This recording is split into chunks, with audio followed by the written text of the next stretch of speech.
Sige, question. Saan nagpahayag ang inalihan ng demonyo ng patungkol sa ginawa sa kanya ng Panginoong Jesus? Saan nagpahayag ang inalihan ng demonyo na patungkol sa ginawa sa kanya ng Panginoong Jesus? Ano ba yung answer? Ayaw, okay, narration.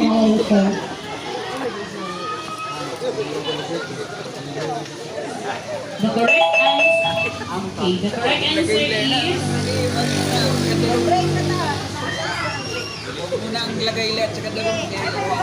Correct answer is Decapolis. Pero okay lang, Continue. okay lang answer? Okay na. We will accept the answer. Present ba ni answer? Okay, the answer is Decapolis is 4. Alright.